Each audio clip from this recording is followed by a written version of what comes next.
Kapit na kamera. Ha? Kapit yung kamera. Daga. Kung tagak. Magitay. Wala ra. So maalog siya. Maalog pag tumatakbo. Nagba-vibrate. So ang ano natin, tingnan natin yung center bearing kung maano na siya. Kasi check natin kung umaalog na. Si kita nyo? Maalog na. Maluwag na. Sira na yung ano niya. Yung rubber rubber damper.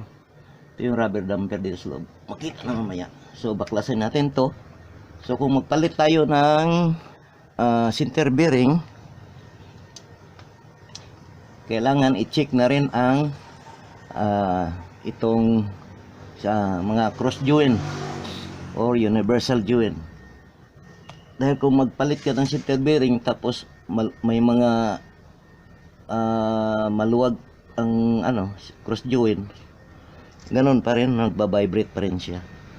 So kung maganda pa yung bearing, grasahan na lang yung manual na grasa, baklasin, tapos i-check yung mga kung may kanal-kanal na yung cross joint niya, hindi na pwede yun, kailangan papalitan na. So babaklasin muna natin to, tapos ipakita ko sa labas yung mga problema. Kailangan maganda yung cross joint at saka yung center bearing para hindi siya magbabibrate. Dahil kanina nagbabibrate siya kasi maalog na yung maingay. Kung magtanggal kayo ng propeller ng sasakyan, i-check nyo, tingnan nyo yung alignment nito, kasi hindi pwede na walang alignment to, na nagbabibrate ito. Okay, ito yung mga spline sa loob nito. Ito yung magkahiwalay dito. So pagkabit mamaya, kailangan naka-align siya, kasi ito walang mga guide, kahit saan may pasok, maipasok siya. Yung iba, yung mga light siguro, light truck, yung mga pick-up, yung mga guide yun. Pero itong mga malalaki, sa pagkalam ko walang mga guide, kahit saan lang siya pasok siya. So kailangan ma-align nyo, alignment bawat. Kung gusto nyo, lagyan nyo ng mark nito, tandaan nyo, or hindi na. Pag alam nyo na, kahit walang mark ka, okay na rin. So baklasin natin.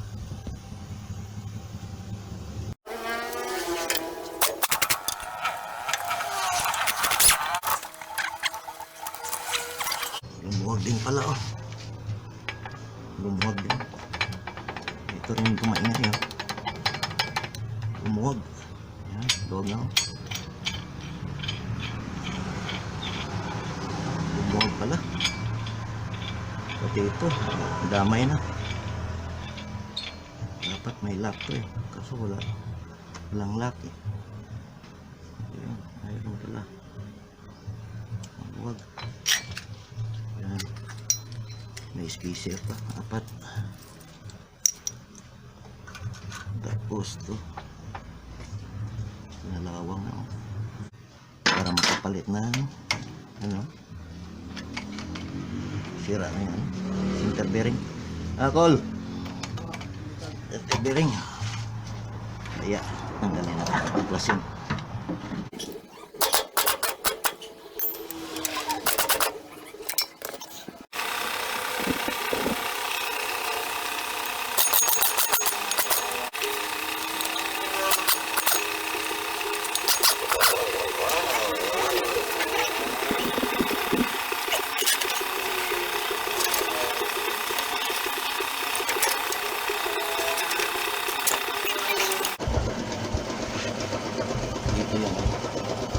Ito yung brake drum ng handbrake, yung adjuster dito. Adjuster ko dito, ganyan umat. Okay, baba na natin.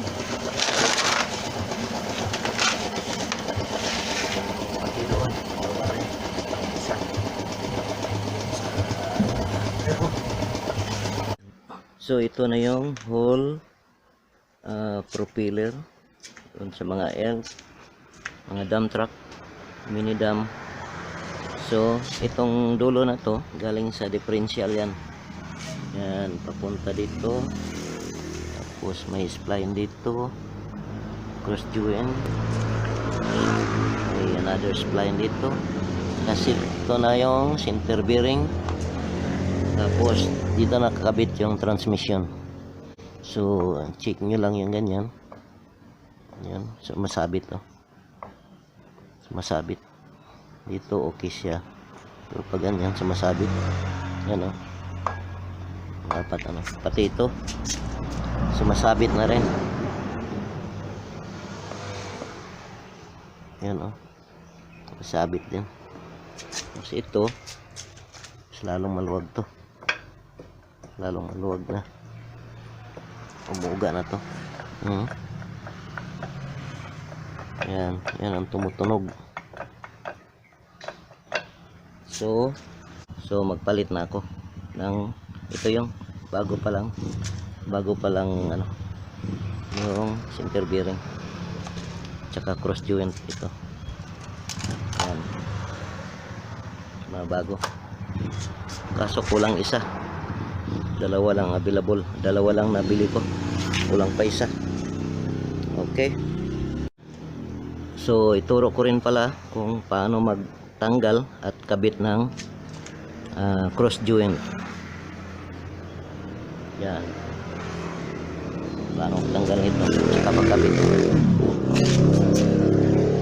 Siguraduhin natin yung fitting na hindi ka mahirapan mag grasa.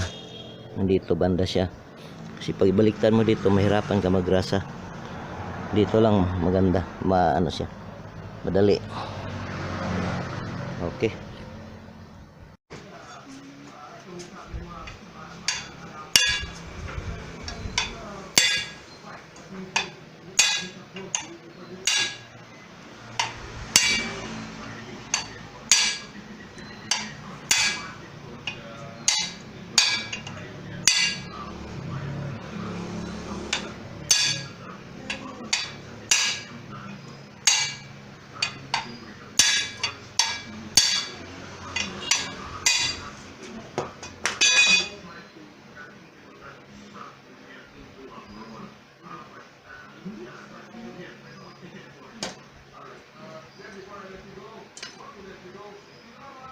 may plier, clip plier yung pangtanggal ito sa clip. Ito matigas ito tanggalin. Pag hindi mo, mapukpok mo na konti dito para luluwag tong clip nya. Pukpukin mo lang konti ito para luluwag tong clip nya.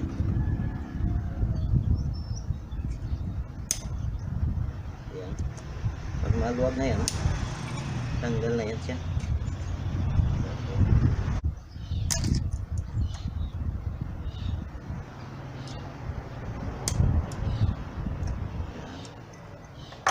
Ito ba?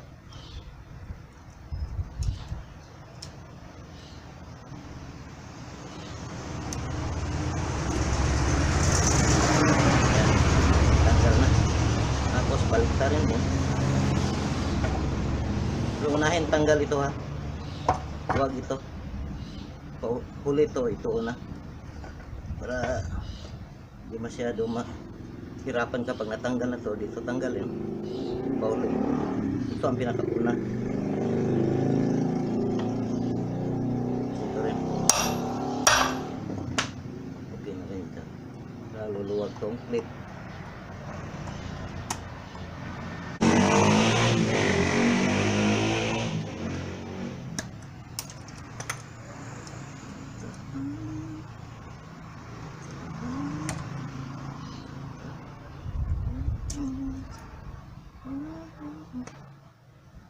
Tapos yan.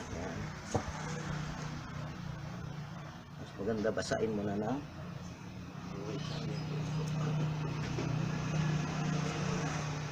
ito yung fluid. Basain mo na yung mga ano niya dito sa loob. para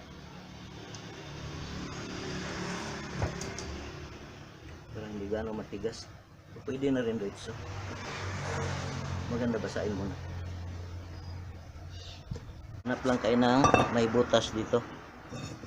Sa gitna para makalusot tong cross joint.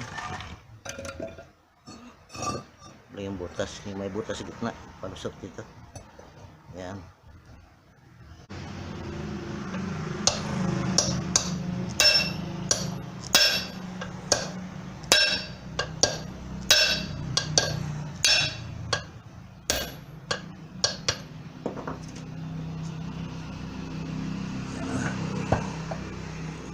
Lumabas na konti.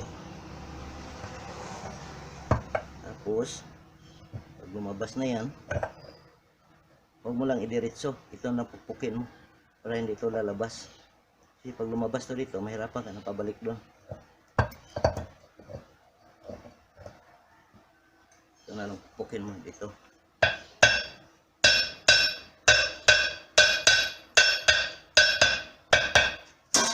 Yun. So, nakalabas na. Tanggalin ito. Pwede rin dito tirahin. Yan. Yun. Okay, labas na. Tapos, baliktad na.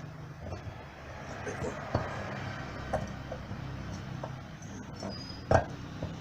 Yan.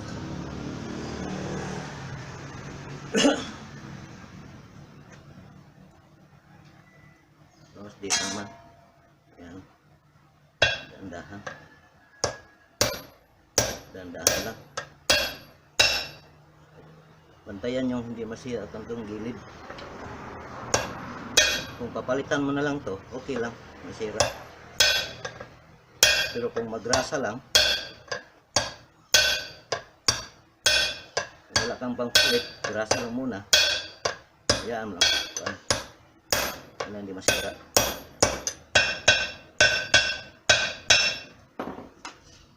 Yan.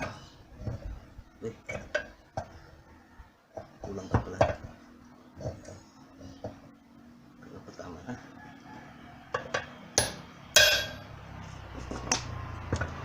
Yun. Lumabas na. Yan.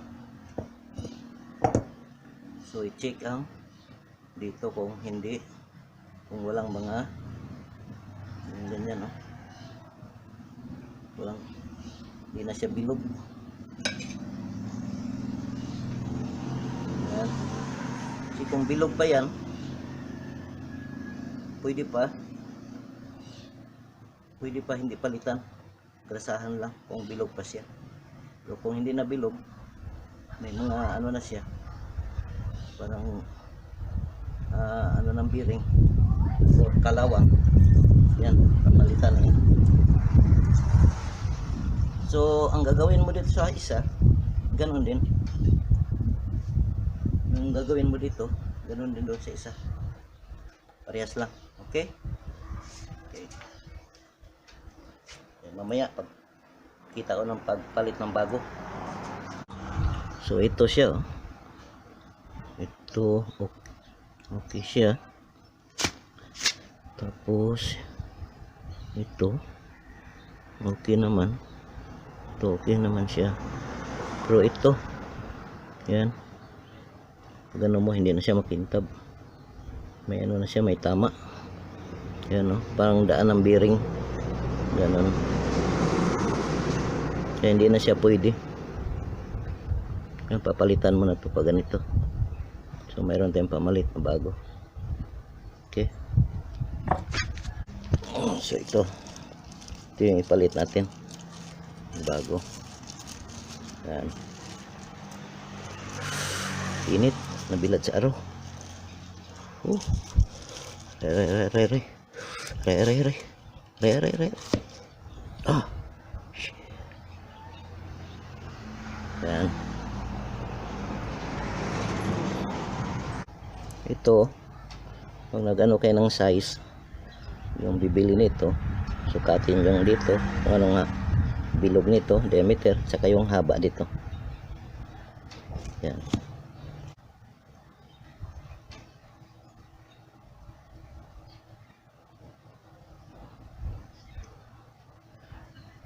Okay. So lilinisan mo na ito, tsaka ito, linisan mo na lahat yung mga lumang grasa at saka dumi bago magkabit ng bago. Linis mo na. So lilinisan ko muna to bago tayo magkabit ng bago. Yung fitting na ito ay nakaharap doon dito sa ano, wag dito, ganyan, wag dito, nakaganyan siya, ito nakaganyan doon. So, tanggalin lang ito. May grasa lang yan. Tanggalin lang ito, iwan lang isa. Ayan. Tapos, ipasok.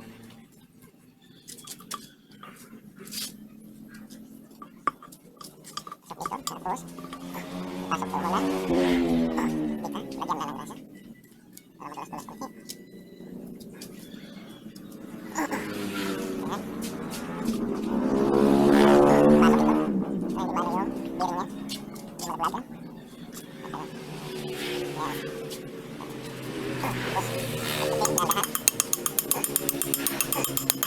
Pag hiwala yung cross joint, ayan, nagsalo. Babak-bakan. Nang abot siya doon. So, unahin natin dito sa propeller shaft. Huwag dito, pahuli lang ito. So, ngayon, baliktad natin. Landahan na, hindi ka makahiwalay dito. Para hindi malaglag yung bearing. So, ngayon, iangat konti. Ayan. Tapos, ilagay mo itong isa. Ayan. Ayan. Hindi naman kahiwalay yung bearing. Landahan lang. Ayan. Tapos yan, lagyan ng lock dito sa ilalim. Ito. Maluwag lang sila. Ang maluwag. Maluwag dito. Okay natin. Yan, pakpok yan.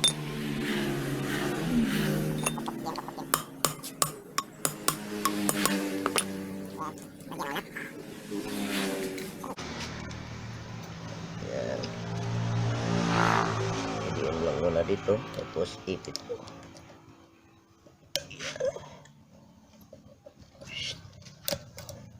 Yan. Tapos baliktaran. Tapos pupuk naman dito. Ito yan.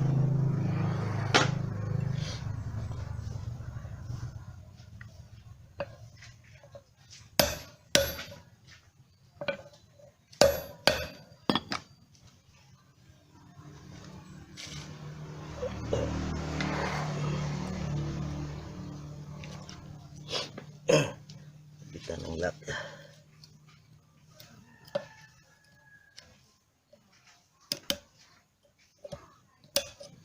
Yun. Tapos pupukin ito para maka-atras yung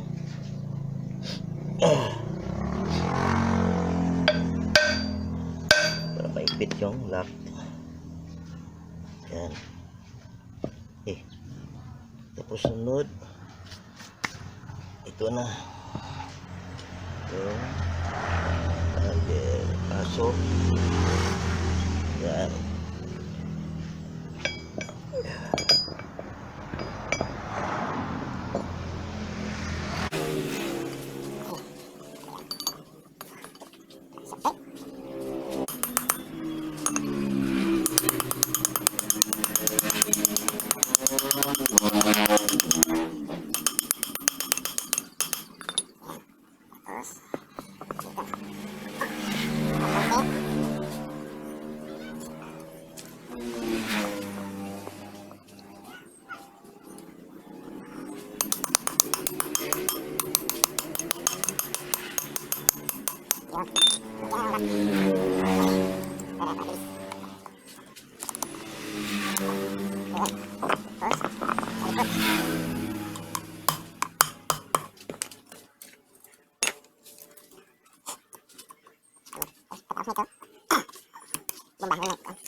Bombahan lang ng grasa. Yes, sir. Yan lang. Ganito lang magkabit ng cross joint. Tapos ngayon yung kabit tayo ng center bearing saka alignment.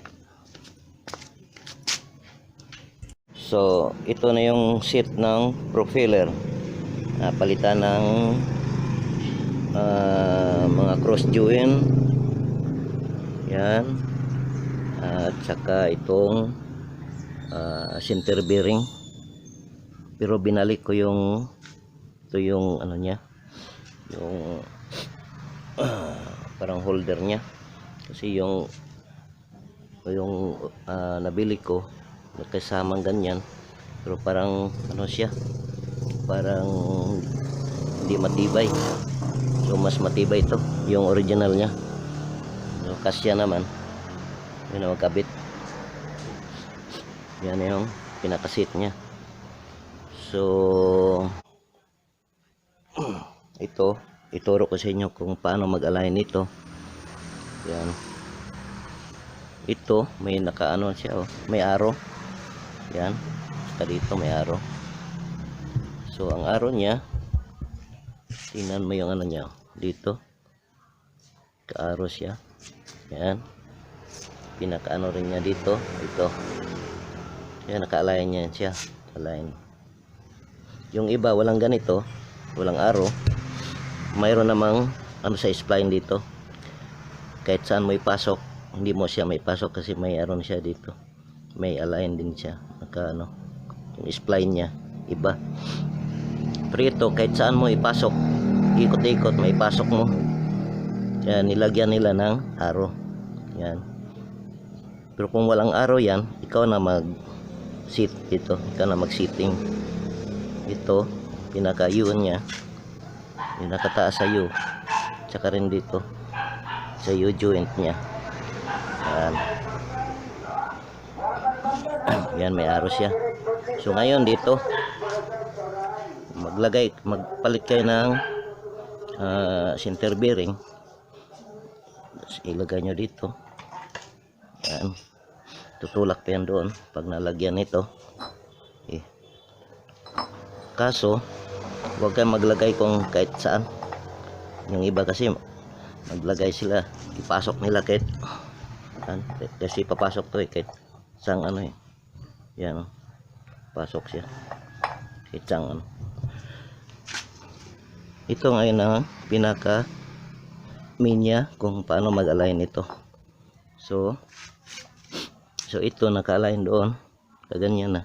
So itong U joint naka ano siya, naka higa, hindi nakatayo. Ito nakatayo to doon. So ito nakahiga. So dapat nakahiga rin to dito. Itong U joint nya, U. Ito pinaka ano dito sa shaft nya. Yun, kahiga. Okay? So ngayon, paano mo i-sit dito? Ganyan or ganyan. So dito may ngayon ikabit. Kabit muna dito kung anong forma niya dito. Dahil yung iba hindi square to. Ano to? Rectangle. So kung ganyan mo, hindi may pasok yan. Yun, oh. Layo. So kailangan nakatayo siya. Ganyan. May pasok siya. Yan. Yan. So ganyan ang forma pag ipasok mo siya dito. Dahil nakasit na to dito. Ito. Tsaka yun doon sa dulo. Okay. So ganyan ang forma pag ipasok mo dito sa spline nya. Yan. Yan. Ganyan. Yan. Yan siya nakatayo. Bang kasya ditong bolt. Ito rin siya. So ganyan lang. Tapos lagyan mo ng nut. Okay na yan. Okay. So may alignment yan. Pag hindi naka-align yan, magbabibrate yung propeller nyo at sisirain ka agad tong center bearing. So ganyan lang. So ikabit mo na to dito, tapos ikabit mo to sa bandang transmission. Yun naman sa differential. So ikabit mo to doon una, tapos i-bolt mo to doon. Okay na yan. Tapos ang sunod, ito na, kabit mo yun doon sa differential, at saka mo ikabit mo ito para magaan na lang. Kasi dito may ano to dito eh, sabitan doon sa ilalim na hindi ka mahirapan magkabit doon. So ang ano mo lang nakabit mo to, ito na lang ano, dalhin, magaan na lang to. Okay, so yan lang. So salamat sa mga nag-subscribe sa Mekaniko Bisdak, at ito na yung paliwanag para mag-align ng propeller shaft. Okay, salamat.